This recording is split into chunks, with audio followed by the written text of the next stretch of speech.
कलम लगाना। कलम लगाना जो है आपका कृत्रिम जनन है, मनुष्यों द्वारा जो आप लोगों का कृत्रिम रूप से किया जाता है, प्रयोगशाला में किया जाता है, ठीक है। तो ये आप लोगों का कलम लगाना, ठीक है। तो कलम लगाना आप लोग समझिए स्टूडेंट, मैं आप लोगों को ध्यान से समझा देता हूँ। यहाँ कई सारे मैंने कलम लगाए हैं, बस पौधे का निर्माण हो रहा है, ठीक है। तो यहाँ मैं आप लोगों को बता रहा हूँ कलम लगाना, ठीक है। ये कलम नहीं है भाई, दूसरा कलम, अभी मैं आप लोगों को समझाता हूँ। कलम लगाना, पादपों में या पादपों के कुछ भाग अनुकूल परिस्थितियों में नए पादप का निर्माण करते हैं, विकसित हो जाती हैं। जैसे यहाँ मैं आप लोगों को चित्र में समझाता हूँ, उसको मत देखिए, मैं आप लोगों को यहाँ समझाता हूँ। जैसे मैंने लिया यहाँ एक गुलाब का पौधा, ठीक है। यहाँ गुलाब का पौधा नहीं, केवल अभी गुलाब लिखा है, लेकिन लूंगा एक गुलाब का पौधा। इसको हमें कलम काटना है, यह ध्यान में रखना। कलम ऐसे होता है स्टूडेंट ये, लेकिन चलो इसे हम लोग हटा देते हैं, ठीक है।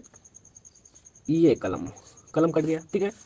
अब इसे जब हम लोग मिट्टी में आधा ट्रांसफर कर देंगे, ठीक है, पाट देंगे, तो यहाँ जो है जड़ें निकलने लगेंगी, ठीक है। ये जड़ें निकलने लगती हैं और ये होता है नए पौधे का निर्माण कर लेता है, ठीक है। अब हम लोग देखेंगे एक और जो आप लोगों का होता है गन्ना। गन्ना का आप लोग ऑलरेडी समझ चुके हो, मैं वैसे ही बना देता हूँ, ठीक है। गन्ना में क्या होता है ये देखिए स्टूडेंट, ये ठीक है। यहाँ क्या होता है, ये भी आप लोगों का नए पौधे का निर्माण हो रहा है, ठीक है। तो ये भी कलम लगाना है। देखिए स्टूडेंट, जो आप लोगों का गन्ना होता है उसे क्या किया जाता है, ऐसे होता है, उसे भी हम लोग ऐसे ही काट कर लगाते हैं। तो इतना तो आप लोगों को समझ में आ ही गया होगा। गुलाब, नींबू, गन्ना, ये आप लोगों का कलम लगाना के अंतर्गत आता है। पादपों के कुछ भाग अनुकूल परिस्थितियों में नए पादप में विकसित हो जाते हैं, जैसे नई कलिकां आती हैं, गुलाब और गन्ना। यहाँ बगल में बना हुआ है, आप लोग देख सकते हो। बस इसे आप लोग समझिए, फिर आप लोगों का कायिक जनन पूरा समाप्त हो जाएगा। इसे आप लोग समझ लीजिए दाब लगाना, ठीक है। दाब लगाना में क्या है, इस विधि में मात्र पादप में जुड़ी शाखाओं को मृदा में दाब कर उन पर जड़ विकसित हो जाते हैं। अगर आपका ये पौधा है, इसे मैंने ये देखिए इसका एक तना है, शाखा है, इसे मैंने मिट्टी में दाब दिया। दाब दिया तो क्या हो गया, दाब लगाना। अभी दाब में क्या होगा, इधर देखिए, इसी को मैंने इधर किया है, देखिए यहाँ आपका जो होता है जड़ फेंक दिया, ठीक है। जड़ फेंक दिया तो इसे मैंने अलग कर दिया, अलग कर दिया तो नया पौधा बन गया, यानी कि नया एक पौधा बन गया, ठीक है।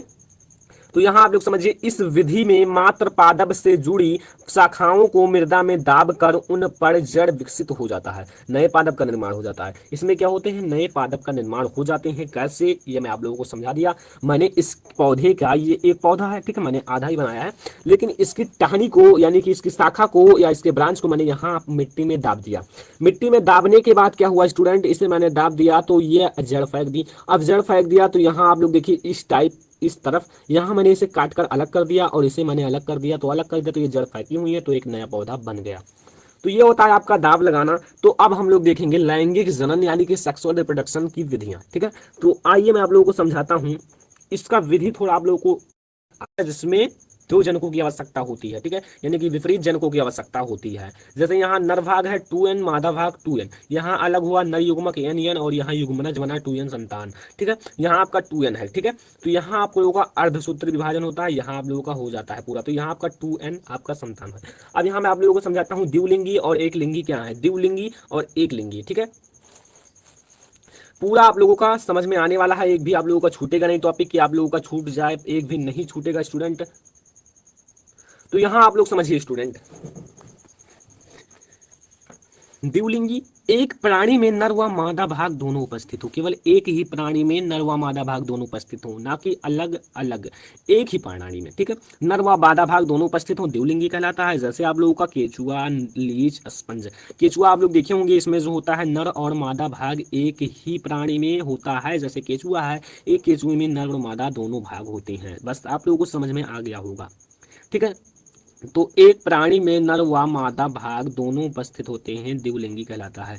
एक लिंगी क्या है, नर व मादा भाग अलग अलग प्राणियों में पाया जाता है, जैसे मनुष्य। मनुष्य में क्या होता है स्टूडेंट, आप लोग समझ लीजिए, नर व मादा भाग अलग अलग होते हैं, ठीक है। नर व मादा भाग जो होते हैं अलग अलग होते हैं, ठीक है। ये क्या होते हैं, अलग अलग होते हैं, इसीलिए हम लोग इसे कहते हैं एक लिंगी, ठीक है। तो ये आप लोग समझ गए द्विलिंगी, एक लिंगी, ठीक है। द्विलिंगी क्या है, एक प्राणी में नर व मादा भाग दोनों उपस्थित हों, द्विलिंगी कहलाता है। द्वि मतलब दो, यानी कि दोनों। एक मतलब एक, यानी कि नर व मादा भाग अलग अलग हों, प्राणियों में पाया जाए, जैसे मनुष्य, ठीक है। समझ में आ जाए। अब हम लोग देखेंगे लैंगिक जनन की विधियां। लैंगिक जनन की विधियां आप लोग पहले समझिए। निषेचन पूर्ण घटनाएं, यानी कि निषेचन जो होता है, संलयन जो होता है, उससे पहले की घटना, ठीक है। कैसे? इसके अंतर्गत निषेचन पूर्ण दो प्रमुख घटना होती हैं, जैसे युग्मक जनन और युग्मक स्थानांतरण। युग्मक जनन आपके 3 प्रकार के होते हैं, समयुग्मकी, विषम युग्मकी, असमयुग्मकी, ठीक है। और आपको युग्मक स्थानांतरण अभी आगे पढ़ाऊंगा, ठीक है, बहुत ही ज्यादा इंपॉर्टेंट है, लास्ट तक देखते रहिए, ठीक है। युग्मक जनन क्या है? समयुग्मकी आपके प्रकार हैं, असम युग्मकी, विषम युग्मकी। बहुत ही ईजी है, इन तीनों को समझना, एक ही टाइप से हैं, बस आप लोग ध्यान से देखते रहिए, बहुत ही अच्छे से समझ में आने वाला है। तो आइए देखते हैं समयुग्मकी क्या है स्टूडेंट। समयुग्मकी देखिए, यहां मैं आप लोगों को बताता हूँ, चित्र आप लोगों को मैं यही समझा देता हूँ, ठीक है। नर व मादा भाग आकार और परिमाण, ठीक है, परिणाम में समान हो। इसमें क्या होता है स्टूडेंट, नर हूं या मादा भाग हूं, दोनों परिणाम या आकार दोनों में समान हो। जितना बड़ा या हो उतना बड़ा ये भी हो। जैसे एग्जांपल है स्पायरोगाइरा, ठीक है। देखिए स्टूडेंट, इसमें क्या है, ये दोनों बिल्कुल भी समान हो, कोई अंतर ना हो, ये यन हो ये भी यन हो, और इनका जो आकार हो बिल्कुल भी समान हो दोनों। तो ये आपका होता है स्टूडेंट समयुग्मकी। तो कितना इजी है, नर व मादा भाग आकार और परिणाम दोनों में समान हो, ठीक है, बस यही आपको कहना है, ठीक है। यहाँ आपको बना देना है बिल्कुल बराबर स्पायरो गायरा, आप लोगों को एग्जाम्पल लेना है, नर युग्मक मादा युग्मक, ठीक है, बस। तो यहाँ आप लोगों को मैं आगे समझाता हूँ। असमयुग्मकी में क्या है स्टूडेंट, नर जो दोनों नर व मादा भाग बाह्य आकार में समान हो तथा परिणाम में भिन्न हो। बाह्य आकार में तो समान हो, लेकिन जो इनका जैसे बाहर से देखा जाए तो समान हो, लेकिन आकार जो हो उनका समान हो, ठीक है, लेकिन परिणाम जैसे छोटे बड़े का अर्थ हो तो वो भिन्न हो, ठीक है। यहाँ छोटा बड़ा भी ऊपर समान होना चाहिए समयुग्मकी में, लेकिन इसमें भिन्न होता है। जैसे आप लोगों का क्लेमाइडोमोनास, क्लेमाइडोमोनास आपका एग्जाम्पल है। और यहाँ आप लोग देखिए, इनको अगर बाहर से देखा जाए तो यन यन ये भी हैं, यन ये भी हैं, और आकार में बिल्कुल समान है, जैसा ये है वैसे ये हैं, लेकिन इसमें क्या है, इनका जो अगर देखा जाए तो ये छोटा है ये बड़ा है, इतना ही आपका है, ठीक है। तो ये आपका होता है आसम युग्मकी। अगला हमारा विषम युग्मकी। विषम युग्मकी में क्या है, नर व मादा भाग दोनों भिन्न प्रकार का होता है। यहाँ देखिए स्टूडेंट, मादा भाग जैसे आपका गोल है, ठीक है, यहाँ आप लोग देखिए इस प्रकार से है, नर युग्मक आपका इस प्रकार से है। एग्जाम्पल है कारा और मनुष्य। मनुष्य में जो होते हैं विषम युग्मकी होते हैं। अगर कोई पूछ ले मनुष्य कौन सा युग्मकी है, सम युग्मकी, असम युग्मकी, विषम युग्मकी, तो आपको एग्जाम्पल में लेना है विषम युग्मकी, टिक लगाना है, ठीक है स्टूडेंट। तो यहाँ आपका कारा है, मनुष्य है। यहाँ आप लोग देखिए ये अलग टाइप से हैं, ये अलग टाइप से हैं, ठीक है। तो ये होता है आपका अंडाणु और ये होता है शुक्राणु, ठीक है, जैसे आपका मैंने बता दिया। अब आता है स्टूडेंट निषेचन। बहुत ही इंपॉर्टेंट टॉपिक है ये, आपके बोर्ड एग्जाम में आता है, ठीक है। निषेचन, तो नर व मादा भाग संलयित होते हैं, इसे युग्मक संलयन कहते हैं, या युग्मक संलयन। और इससे द्विगुणित युग्मनज का निर्माण होता है। इससे जो होते हैं द्विगुणिज युग्मनज का निर्माण होते हैं, जिसे निषेचन कहलाता है। इससे जो होते हैं द्विगुणिज युग्मनज का निर्माण होता है, जिसे निषेचन कहते हैं। कुछ जीव जैसे मधुमक्खी छिपकली में बिना निषेचन के संतान उत्पन्न हो जाता है, जिसे अनिषेक जनन कहते हैं। अनिषेक जनन is most important for your board exam, ठीक है। अनिषेक जनन और निषेचन दोनों याद कर लेना, बहुत ईजी है। अनिषेक जनन, कुछ जीवों में जैसे मधुमक्खी छिपकली में बिना निषेचन के संतान उत्पन्न होते हैं, जिसे अनिषेक जनन कहते हैं।